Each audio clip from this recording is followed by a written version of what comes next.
Hello, hello, hello, and welcome. Here we are again with another fantastic episode. I'm your host, Kelly Meyerson, and today I'm joined by my very good friend from across the pond, Heidi Marke. She is the gentle rebel coach, and she helps highly driven, big hearted professionals get their life back by gently, with as little effort or disruption as possible, but firmly, most definitely, rebelling against the nonsense that to have the life you've worked so hard for, you have to push through overwhelm and exhaustion. You don't. Having managed to embarrassingly and painfully burn out, losing her once loved and hard worked for career, confidence, health, and financial stability, whilst prioritizing her self care, yes, really, she now quietly leads the gentle rebellion.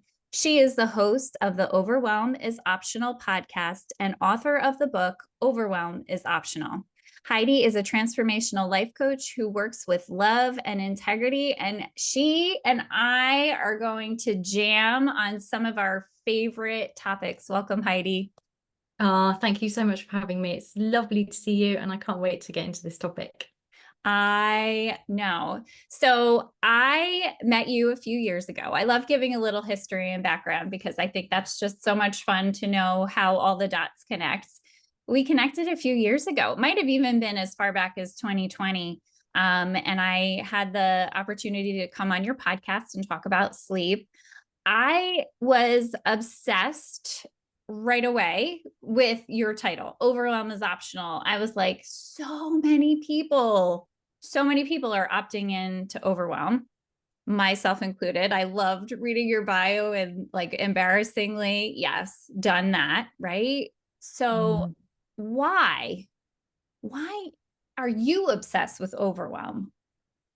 Why am I obsessed with everyone? Because after embarrassingly imploding my life by completely unexpectedly burning out and quitting my job, and it was unexpected, even though I knew I had all the knowledge, psychology degree, meditation, mindfulness, all the things, and I was Mm-hmm. practicing all the things or trying to, and that was adding to the problem, I would argue.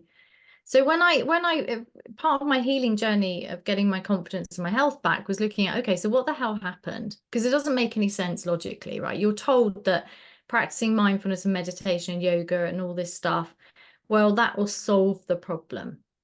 But it doesn't solve the problem at all. And so I was like, well, what's going on then?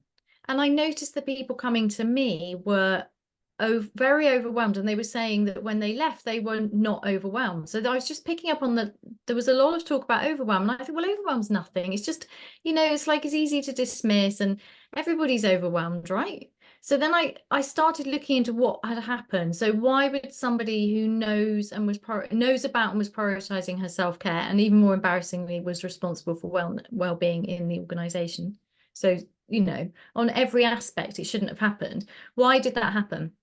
And I firmly place the blame at overwhelm. Overwhelm to me is the gateway drug to burnout, to exhaustion, to all of it, because it blocks you from thinking straight and seeing what's going on. I couldn't see what was going on. I knew things were wrong, as in I couldn't sleep well, I was exhausted and all of that stuff, but I couldn't do anything about it. I was doing lots about it, but it wasn't solving the actual problem because I could not see. And with hindsight, of course, you can see. So if you clear the overwhelm now, you get the benefit of hindsight. You can see clearly and everything changes. If you deal with the overwhelm first, everything changes. So actually, it's serious. It's not a weakness. It's not just something you have to put up with. It's really serious, and it matters because once you deal with the overwhelm, everything else gets easier. Mm, that is so true. And just for covering the topic, why do you think overwhelm is such a pervasive issue? Because it's inevitable. Mm. It's not a problem. It's not a problem as in it's not something's gone wrong, or there's a fault with you, or you're too sensitive, or you're not resilient enough, or you're doing something wrong. It's going to happen. It's the way our brains are set up. So our brains are set up, our minds are set up to be easily overwhelmed in order to keep us safe. Mm, And because keeping us alive is more important than keeping us happy or being able to focus on our work or be present with those I love, the most important thing is to be able to be alive. And so therefore, our minds are designed to be on the hunt for bears or whatever it is. And some emails are like bears. A lot of what we do all day is like being surrounded by bears. So we're in this constant state of high alert. We don't understand what's happening because there isn't a real bear. So why is our nervous system reacting as if there's a real threat? It's not a real threat. And also we get very used to being in the state of high alert. It is how we, particularly those of us who are very driven, mm, because it's how we get through. It's how we get that single-minded focus and the adrenaline to achieve. It's what we're taught to do. So it's inevitable that we will be overwhelmed. And it mm, works, actually. It works very well until it doesn't. And then when it doesn't, well, then you need a rethink, right? And then you need to, mhm, well, optional, but there's nothing wrong. It just is. It's going to happen. It's the way the system's designed to switch off your prefrontal cortex so you can't see straight, you can't think straight. Because if you have a real life-threatening situation, the last thing you need to be doing is going, oh, I wonder what I ought to do. You don't want to go into thinking mode. right. You're dead. So we are descended from all the anxious people who had very, very highly reactive nervous systems, who were easily overwhelmed. Mm, yeah.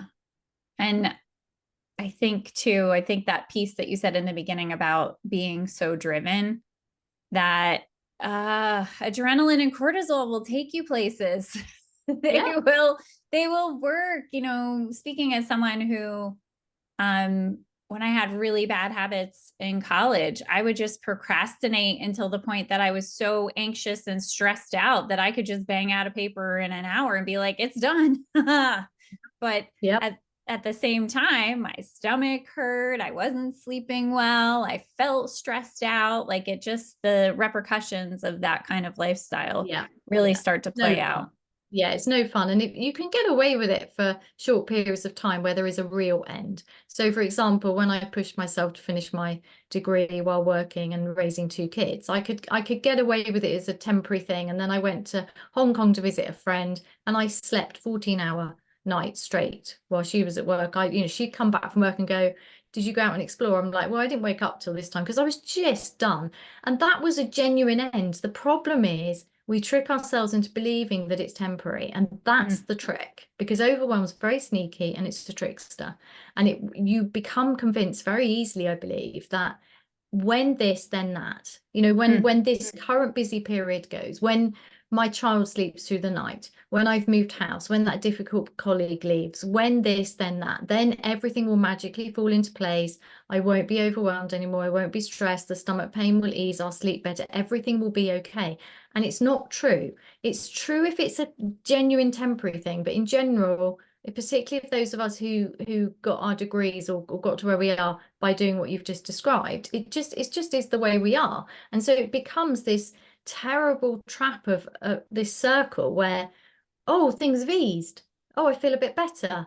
And then we, instead of using that time to live and enjoy our life that we worked so hard for, we get ourselves ready to get back into the fray. And then more and more of life becomes about preparing to go back into the fray. So everything's about recovery mm, rather than living.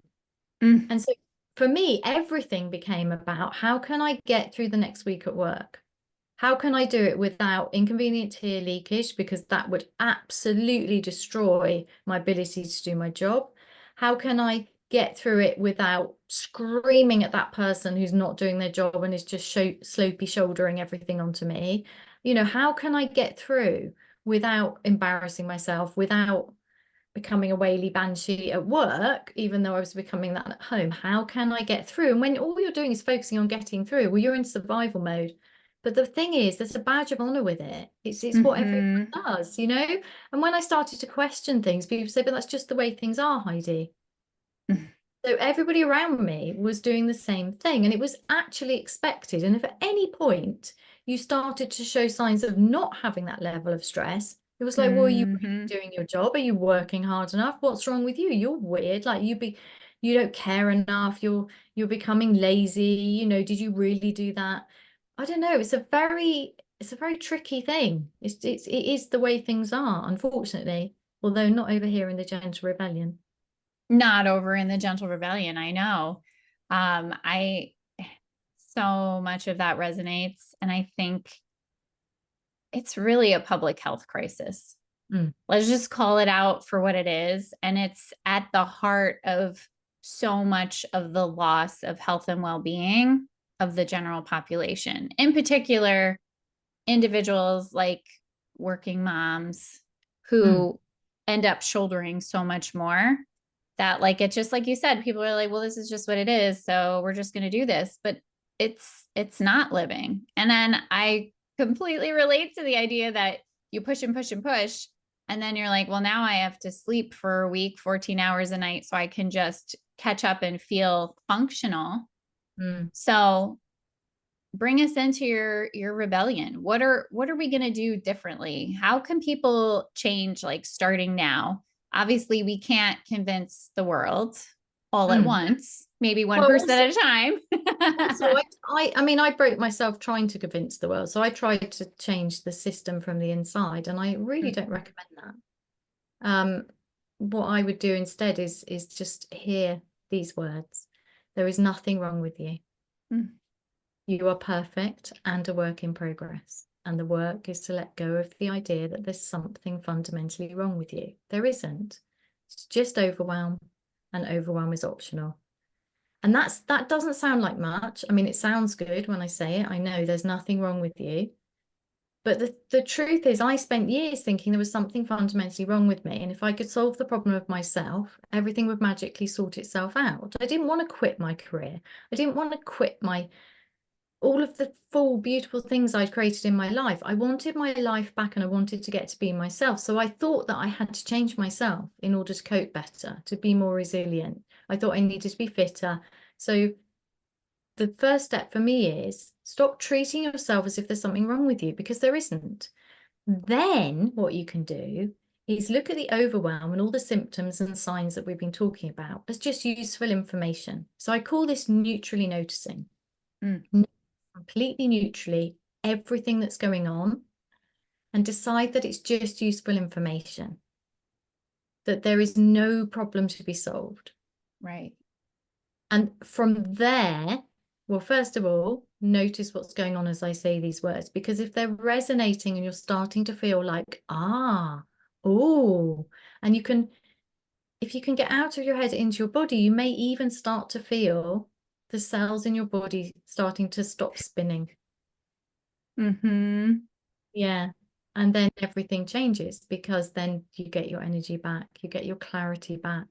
You can rest, you can sleep. It doesn't become such a big deal to sleep. It doesn't become such hard work to set everything up so you can get the sleep. It's not about catching up. And it also I would argue that if we take this further into rest and sleep, ideally what we're looking for is creating a life where if we have one bad night's sleep, nothing terrible happens, because we've set our life up for us, rather than trying to squeeze ourselves into a life that doesn't work for us, where it's absolutely essential that we get a good night's sleep, otherwise we go insane.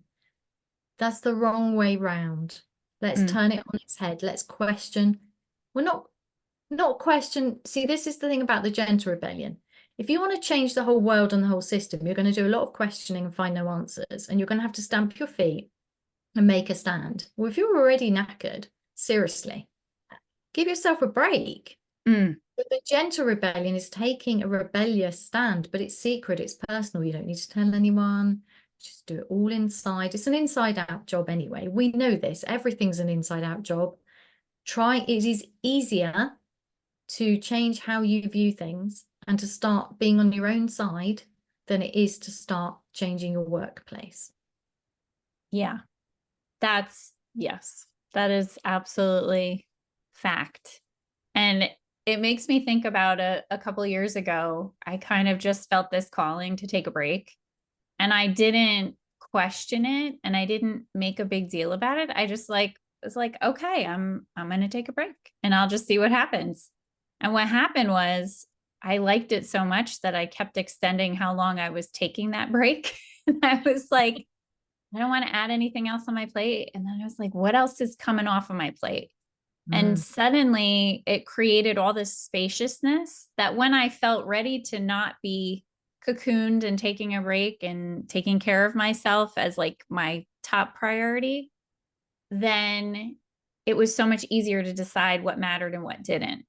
I was yes. able to be selective and say, all right, I love this space that I've put around myself, and I'm only willing to put a little bit in and a little bit in, and not overwhelm myself by letting everything in, because I know I've done that experience before.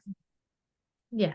So what you did there is reset your nervous system, get out of overwhelm, get clarity, work out your non-negotiables, your values, what matters most to you. And that's a changeable thing because we go through different seasons of our life and seasons of the year. You know, there isn't one right answer for all time and for all people. And I think that's really important to hear. And it is that constant dialogue.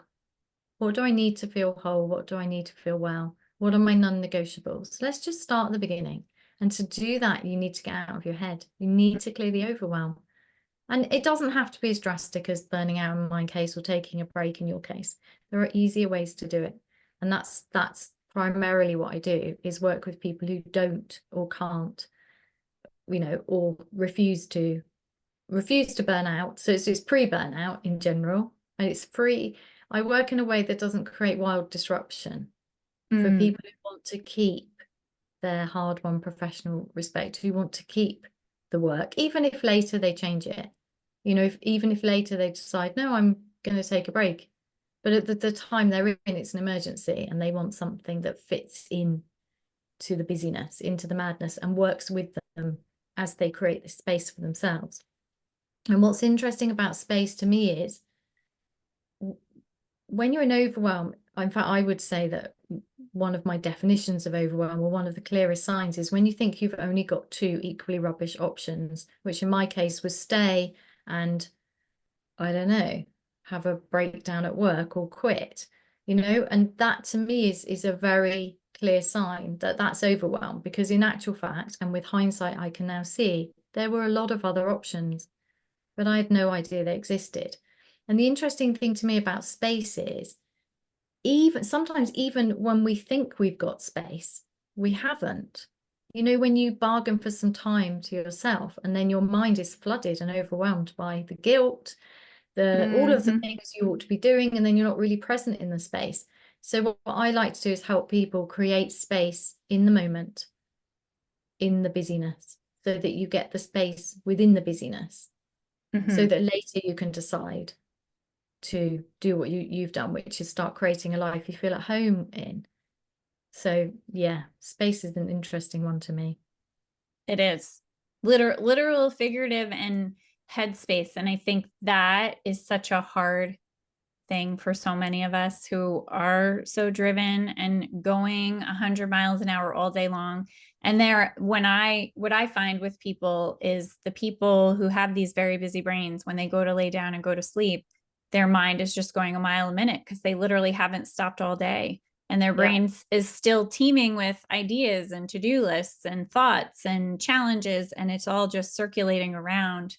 And it really is such a huge interruption of sleep. And like you said before, in that state where your mind is going a mile a minute, you are so many light years away from being in a nice, calm state in your nervous system to be able to fall asleep. Yeah, that's reminded me of a client who went through my program, Get Your Life Back, and then she sent me a graph, because she was a research scientist at the time. So I loved the way she geeked out and everything. She sent me a graph of sleep before working with Heidi, sleep after working with Heidi. And I don't work directly with sleep. You know, I'm not like you specialize in sleep. I don't. But a side effect appears to be the ability to switch off. Well, I would expect a side effect to be, because I aim for the ability to switch from kick-ass focus to being present with those you love and being able to sleep. I do very seriously focus on where your attention is and how to switch states, but I don't specifically work with solving sleep problems. So that was a beautiful thing for me. And I think what I worked it out to be is, when you When you become very aware of your nervous system and when it's activated, and you learn to notice that, it will reset itself. So allowing space, just moments in your day, 1 minute. I have an free audio, the 1 minute mark, which people often use between meetings or something like that. It's just 1 minute. And that tends to, but not on purpose, because we're not trying to achieve anything. This is really important. It practices the not being in constant trying to control and achieve. It's just an allowing.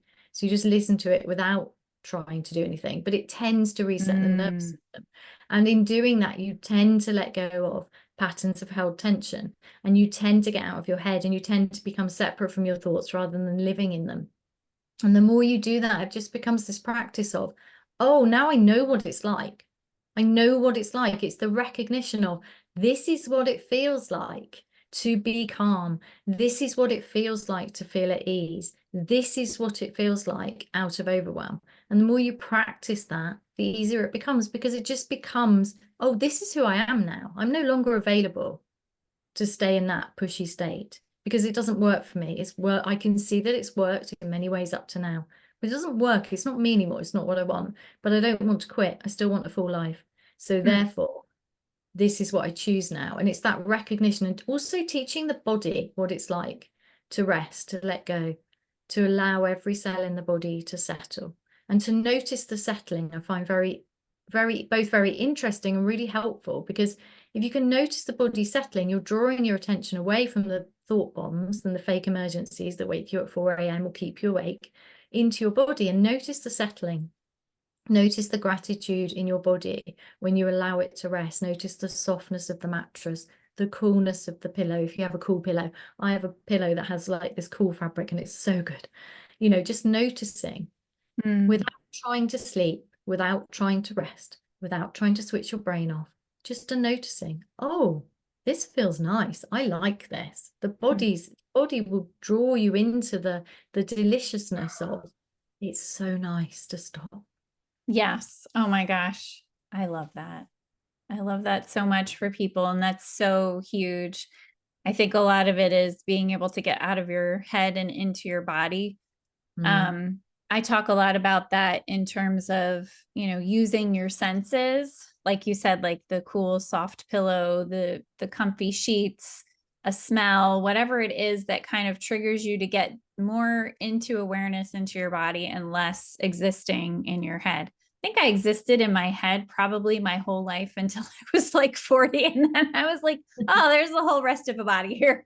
Yeah. Let's get down into her a little bit.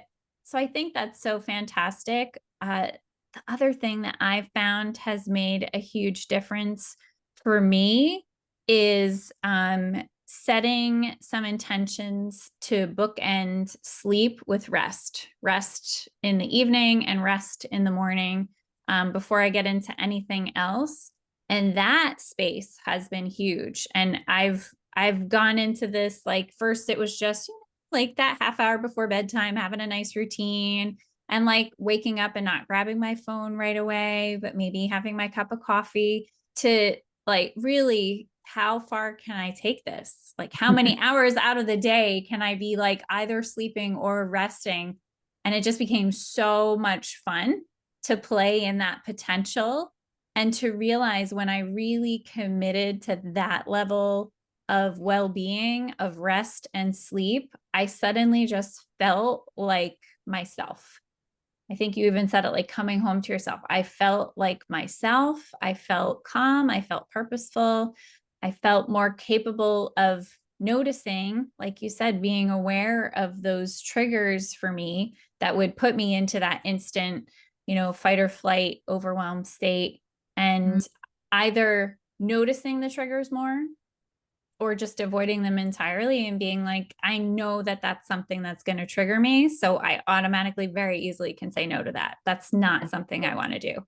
Yeah. I use the word, I will be unsubscribing from that kind of thing forever. Unsubscribe, unsubscribe, unsubscribe. I love that. I find it also really interesting that I've noticed a cumulative effect now. So for example, 2 years ago, one of my business goals was, my business makes enough excess money that I can take up going to spas as a hobby. You know, so to me, Mm. it was like, oh, how dreamy would that be? How wonderful would that be to go and have a massage and sit in a sauna once a month? That would be amazing. And what I've actually realized now is that I just don't crave all of the things. I mean, it's nice, but I don't, like, it's not a need anymore. It's gone from a need to a nice to have. Mm. It's really interesting. I just don't crave all of the things that were the luxury things that, you know, my previous career were just like essential to get me through. So massage, maybe reflexology, you know, some sort of body work, meditation retreats, spa days, spa weekends, you know, like the craving of them, the booking of them, the prioritizing, anything like that is essential in order to survive. Mm. That's just, I just noticed that it's just becoming not relevant. Yeah. I'm fascinated by, and it is to do with what you're saying there. I think the whole this probably make you laugh. So I'm 56 and I'm actually a granny now, and I still wake up in the morning and go, oh my God, I'm lying in bed and reading for a bit with my coffee, because I still appreciate not being Mhm. woken up by small children. Like so those years of not Mm. having sleep as a young mother are still giving me this like joy of, oh my God, it's so nice to wake up and not be interrupted by small people or demands, and to create that space for myself early in the morning that's mine. And I love that. And it is that creation of space and the deliberate. I love slow mornings. I'm not available for that jerking myself awake in order to force myself into kick-ass mode. I'm just not available for it. Now, I know not everybody can do that, because if you're employed, it's different, but that's just me. I just like the rewards are too great from my slow mornings, and there's never a morning I wake up and think, nah, not today. It's just too good. It's just, yeah, that's a Yeah. non-negotiable. And not because I need it in order to be okay. That's what switches when you learn to move from either surfing the verge of burnout or burning out. When you heal away from that, Hmm. that's what changes. Things move from a need to a nice to have in many, many ways, because what you discover is, if there is a time when you get overwhelmed or work too hard, or, you know, you recover, the recovery is fast, because, well, first of all, you're not going to push through it anymore because you're just not available, which means you have to get curious and find an alternative way. But you just have that resilience, that wellness resilience of everything's okay. You know, if I have a night when maybe I don't sleep, like, I can hear myself telling myself it's okay. You don't exist in the world of 5 to 8 years ago. Everything's okay. It won't affect your day. And then I make an intention that it no longer affects my day. Yeah. And that's quite interesting. Yeah. Yeah. I relate to that so much. Funny enough, last night, my sweet little angel of a Cavapoo puppy decided that she needed to go outside at midnight and 1 and 3. And I was like, okay, this is the kind of night of sleep I'm going to get. But like you said, I have very strong boundaries around sleep. So I know it's going to be okay. Even Mm. if it's a bad night of sleep, I'm still going to be functional tomorrow. It's not going to take me over the edge. I'm not going to be edgy and frustrated and angry. I just realized, you know what, right now she needs me to be available to care for her in the way that she needs. And I literally sat there at 1 o'clock in the morning, sitting on my steps outside, watching her wander around the yard. And I thought to myself, you know, it's such a great analogy of taking care of ourselves that we get really annoyed at ourselves sometimes, like, oh, it's so annoying that I need to eat again. It's so annoying that I need to take a break. And, you know, especially when we get really into something. And I was thinking to myself, you know, I'm thinking, oh, this is so irritating that she needs to go out right now. And then I was like, you know what? I'm responsible for her. She doesn't have the capability of taking care of herself. She needs me to help her, and it's the same for me. I need to take care of me. So I was Mm. like, if I could extend that kindness to her, I can extend it to me. And the next time that I have a need that is inconvenient in the moment, I can say, you know what? I deserve to take care of myself the way I need right now. And that's okay. In fact, I would argue it's more than okay. And it's time we rebelled against this whole, as if there's some, you hear it all the time. Self-care is not selfish. And I just think, no, we've got to go beyond that. That's not enough for me. Mm-mm. It's got to be more than that.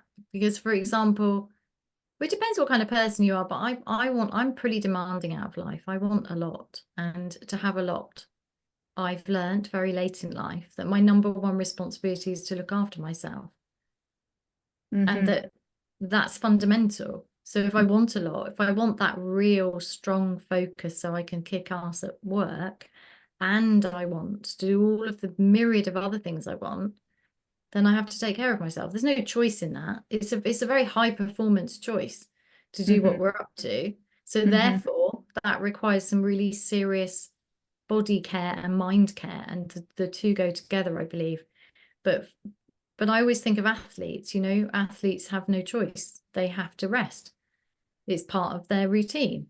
So, well, I don't know. That works for me. I need to rest.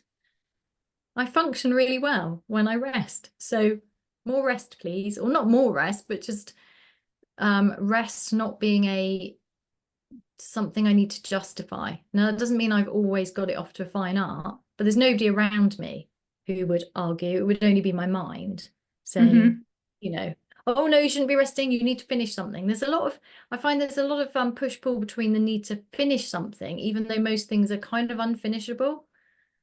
Yeah. So I had that this Yeah. morning. I caught myself this morning procrastinating because I had this thing I wanted to do in August, and it's coming to the end of the month, and it's nice to have that kind of time frame around something. And then I was like, why am I procrastinating about finishing it? I've tried to make it small in my head. It's no big deal. It's easy to do.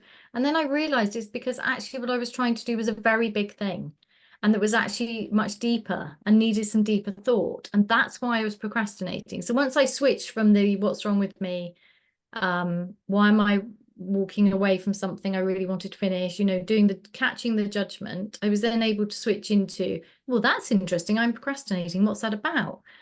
And then I discovered it's because actually it's a big project. So now instead of trying to finish it because it wasn't finishable for August, I've created it as the main, very big project for September, which is now really exciting. But that's Mm-hmm. where I don't know about you, but that's where I get you shouldn't be resting. And it's the tyrannical Heidi mind that's causing the issue now. I mean, it used to come from more outside influences, but no, not now. Now it's all me. I'm perfectly aware of that. Yeah, I think that's that. Yep, same. I feel the same way. And very, very recently, something similar, looking at something that I thought was going to be this like quick thing that became a bigger thing. And then I was procrastinating the thing and then realizing, no, this is just a creative opportunity. Yeah. This is not a to do a task like running a load of laundry. This is something that requires me to get into my creative headspace.